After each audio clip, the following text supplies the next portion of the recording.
ओम नमो भगवती वासुदेवाय नमो। नमस्कार बंधुगण आपण मानकु आम यूट्यूब चैनल को स्वागत। आज भिडियो रे आमे आपण मानकु कहिबा पई जाउछु विशेष भाबरे 2 दिन महाभविष्यवाणी विषय।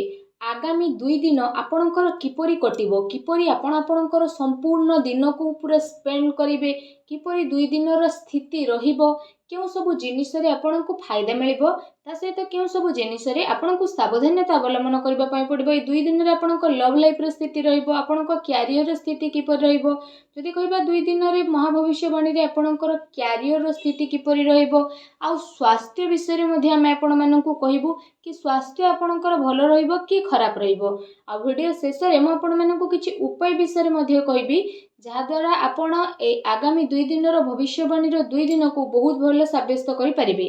तेणु आगो को वीडियो आरंभ करबा पूर्वरु हमर आपणकु रिक्वेस्ट कि जदि आपण आम चैनल रे नुआ आछंती तो चैनल को सब्सक्राइब करंतु, आ संगरे नोटिफिकेशन बेल को मध्ये ऑन करंतु, जहा द्वारा समय समय रे नुआ नुआ वीडियो रो नोटिफिकेशन आपणक पाखरे पहुंची जिवो। तो आसंतु जानिबा किपरि रहिबो आपणक पई विशेष भाबरे आगामी ए 2 दिन रो महाभविष्यवाणी रो स्थिति। तो सबुठारु प्रथमे कहिबा कि कोन ए 2 दिन रे सतरे आपणक पई पॉजिटिव रहिबा पई जाउछि। जदि विशेष भाबरे कहिबा आपणक पई ए दिन रे सफलता प्राप्त करिवार बहुत भलो स्थिति बनुछि। संतान पक्षंक ठारु संतुष्टि मध्ये आपणको विशेष रूप रे प्राप्त हेबो। समय अनुसार संतानक सहयोग मध्ये आपणको प्राप्त हेबो। ता सहित संतानकर कार्यकलाप तथा घर परिवार आवश्यकता उपरे आपण विशेष भाबरे आगको बढ़िबा पई ट्राई करिवे। आपणकर संचार कौशल विस्तारता आसीबो। ता सहित आपण प्रतिटी जिनिसरु विशेष भाबरे आगको बढ़िबे। आ बहुत ही लाभ आपणको प्राप्त हेबो। नुआ नुआ फ्रेंड्स आपणकर बनिबे, नुआ योजना मध्ये आपण करिवे, जहा द्वारा आपणको बहुत ही अधिक सफलता मिलिबो। लंबा समय जहाँ भी अटक रही कार्य तो से कार्य आपण करिवे, आपणको उन्नति मिलिबो। या सहित जदि विशेष भाबरे कहिबा आपणक पई दूर यात्रा हेबो, जहाँ आपणक पई अति लाभदायक सिद्ध मध्ये हेबो। ता सहित से सबु द्वारा मध्ये आपणको बहुत अधिक लाभ मिलिबो। या सहित आपणकर मान सम्मान रे मध्ये वृद्धि घटिबो। मल्टीनेशनल कंपनी रे कार्य करुतबा लोकंक पई मध्ये ए समय बहुत ही भलो समय रहिबो। आपणकर अनेक महत्व आकांक्षा विशेष भाबरे पूर्ण हेबार संभावना रही, जहा द्वारा आपणक मन बहुत ही प्रसन्न रहिबो। पाठ पढ़ा संबंधित ए दिन रे आपणको बहुत ही भलो सफलता मध्ये प्राप्त हेबो।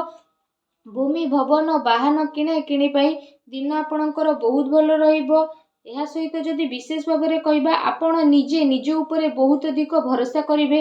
राजनैतिक क्षेत्र रे लाभ आपणको विशेष रूप रे प्राप्त हेबो। ता सहित ए 2 दिन रे जदि हम आपणको कहिबु संतानक प्रति आपणकर व्यवहार काफी भलो रहिबो।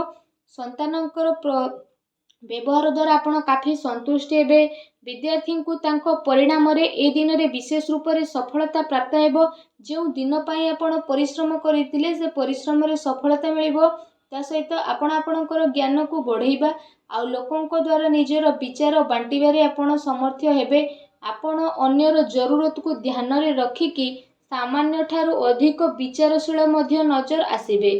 ता सहित आपणकर इच्छा आपणको सहयोग करिबा पई प्रेरित मध्ये विशेष भाबरे करिवो।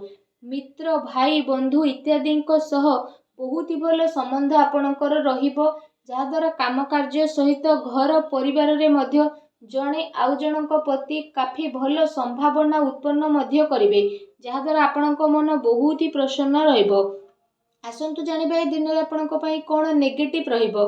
कौनसी प्रकार वित्तीय निवेश पई ए दिन आपण भाबी चिंती के आगो को बढ़ंतु।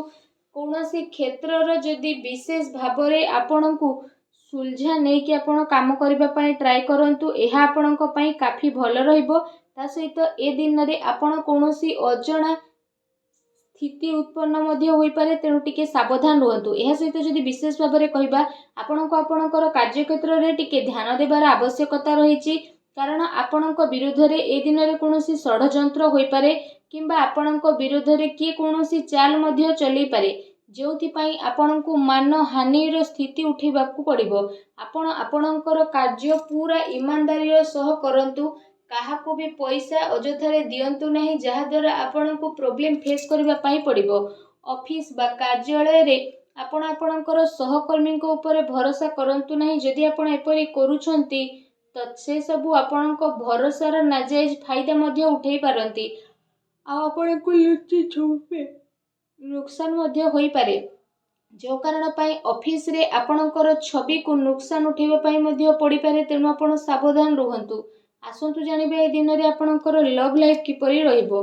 ଆପଣଙ୍କର ଜୀବନ ସାଥୀ ଆପଣଙ୍କୁ ଆପଣଙ୍କର ପ୍ରତ୍ୟେକ କାର୍ଯ୍ୟରେ ସମର୍ଥନ ଦେବେ, ଆଉ ସମୟ ଆସିବା ଦ୍ୱାରା ଆପଣଙ୍କର ସବୁକିଛି ବଦଳିଯିବ, ଆଉ ଯାହାର ପରିଣାମ ସ୍ୱରୂପ ଆପଣଙ୍କର ବ୍ୟାପାରିକ ଜୀବନ କାଫି ବହୁତ ଭଲ ଆଉ ଶୁଭଦାୟକ ରହିବ। ଜୀବନ ସାଥୀଙ୍କ ସହ ମଧୁର ସମ୍ବନ୍ଧ ହେବାର ବିଶେଷ ରୂପରେ ସମ୍ଭାବନା ବନୁଛି, ତଥା ଆବଶ୍ୟକତା ଅନୁସାରେ ସବୁ ଜାଗାରେ ଜୀବନସାଥୀଙ୍କର ସହଯୋଗ ଆପଣଙ୍କୁ ପ୍ରାପ୍ତ ହେବ। ସେଥିପାଇଁ ଜୀବନସାଥୀଙ୍କ ସହ ମଧୁର ସମ୍ବନ୍ଧ ବନେଇ ରଖିବା ଆପଣଙ୍କ ପାଇଁ ବହୁତ ଭଲ ରହିବ।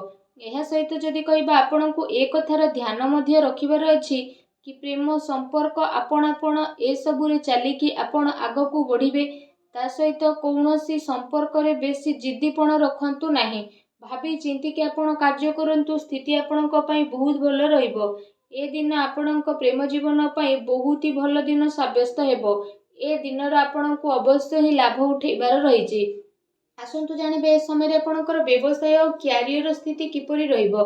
ଏ ସମୟ ଯଦି କହିବା ଆପଣଙ୍କ ପାଇଁ ବହୁତ ଶୁଭଫଳଦାୟକ ରହିବ। ବ୍ୟାପାର ଧନ୍ଦା ଆପଣଙ୍କର ଭଲରେ ଚାଲିବ, ଆଉ ଆର୍ଥିକ ସ୍ଥିତି ଆପଣଙ୍କର କାଫି ମଜବୁତ ରହିବ। ଏ ସମୟରେ ଆପଣଙ୍କୁ ଆକସ୍ମିକ ଧନ ଲାଭର ଅନେକ ହିଁ ଯୋଗ ବନୁଛି, ଯାହାଦ୍ୱାରା ଆପଣଙ୍କ ମନ ବହୁତ ହି ପ୍ରସନ୍ନ ରହିବ। ତା ସହିତ ଯଦି କହିବା, ଆପଣଙ୍କୁ ଆପଣଙ୍କର କାର୍ଯ୍ୟରୁ ଏ ଦିନରେ ବହୁତ ଭଲ ଲାଭ ମିଳିବ, ଆଉ ଆପଣଙ୍କୁ ଆପଣଙ୍କର କ୍ୟାରିୟରରେ ଆପଣଙ୍କର ସ୍ଥିତି ବହୁତ ହି ମଜବୁତ ରହିବ। ଯଦି ଆପଣ କୌଣସି ମିତ୍ରଙ୍କ ସହ କିଛି ବ୍ୟାପାର କରୁଛନ୍ତି ତ ସେସବୁ ଦ୍ୱାରା ମଧ୍ୟ ଆପଣଙ୍କୁ ବିଶେଷ ଭାବରେ ଅଧିକ ଲାଭ ମିଳିବ। ଚାକିରି କରୁଥିବା ବ୍ୟକ୍ତି ବିଶେଷଙ୍କ ପାଇଁ ଏ ଦିନ ମିଲା ଜୁଲା ମଧ୍ୟ ରହିବାକୁ ଯାଉଛି। ବିଦ୍ୟାର୍ଥୀଙ୍କ ପାଇଁ ଏ ଦିନ ବହୁତ ହି ଭଲ ରହିବ। ଆସନ୍ତୁ ଜାଣିବା ଏ ସମୟରେ ଆପଣଙ୍କର ସ୍ୱାସ୍ଥ୍ୟ କିପରି ରହିବ। ଯଦି କହିବା, ଅନ୍ୟମାନଙ୍କର ସ୍ଥିତି ଆପଣଙ୍କ ସ୍ୱାସ୍ଥ୍ୟକୁ ପ୍ରଭାବିତ କରିବ। ସେଥିପାଇଁ ନିୟମିତ ଏବଂ ଭଲ ଦିନଚର୍ଯ୍ୟାର ଆପଣ ପାଳନ କରନ୍ତୁ। ସେଥିପାଇଁ ଆପଣ ଆପଣଙ୍କ ଖାଦ୍ୟପେୟ ଉପରେ ଧ୍ୟାନ ଦିଅନ୍ତୁ। ତା ସହିତ ନିଜ ସ୍ୱାସ୍ଥ୍ୟକୁ ଆହୁରି ଅଧିକ ଭଲ ରଖିବା ପାଇଁ ଆପଣ ପ୍ରତ୍ୟେକ ଦିନ ଯୋଗ କରନ୍ତୁ, ବ୍ୟାୟାମ କରନ୍ତୁ ଏବଂ ସୁସ୍ଥ ରୁହନ୍ତୁ। ଆସନ୍ତୁ ଜାଣିବା ଏ ଦିନରେ ଆପଣଙ୍କ ପାଇଁ କ'ଣ ବିଶେଷ ଉପାୟ ରହିଛି। ଏ ଦିନରେ ଆପଣ ବିଶେଷ ଭାବରେ ସ୍ନାନ କରିସାରିବା ପରେ ଗୋଟେ ନଡ଼ିଆକୁ ବିଶେଷ ଭାବରେ ହଳଦିଆ ବସ୍ତ୍ରରେ ବାନ୍ଧିକି ଆପଣ ଗରିବ ଲୋକଙ୍କୁ ବାଣ୍ଟି ଦିଅନ୍ତୁ। ତା ସହିତ ଗାଈକୁ ଖାଇବାକୁ ଦିଅନ୍ତୁ ଓ ଆପଣ ବିଶେଷ ଭାବରେ ସୂର୍ଯ୍ୟଦେବଙ୍କୁ ଜଳାର୍ଘ୍ୟ ଅର୍ପଣ କରନ୍ତୁ। ଏପରି କରିବା ଦ୍ୱାରା ଆପଣଙ୍କ ଜୀବନରେ ଯାହା ବି ଛୋଟ ମୋଟ ପ୍ରୋବ୍ଲେମ୍ ଚାଲୁଛି, ଯାହା ବି ଅଶାନ୍ତି ଚାଲୁଛି, ସବୁ ଦୂର ହେବ ଆଉ ଶୁଭଫଳ ପ୍ରାପ୍ତ ହେବ। ଭିଡ଼ିଓଟି କେମିତି ଲାଗିଲା ଆମକୁ କମେଣ୍ଟ କରିକି ନିହାତି ଜଣାଇବେ। ଚ୍ୟାନେଲରେ ନୂଆ ଆସିଥିଲେ ଚ୍ୟାନେଲକୁ ସବସ୍କ୍ରାଇବ୍ ମଧ୍ୟ କରିବେ। ଧନ୍ୟବାଦ।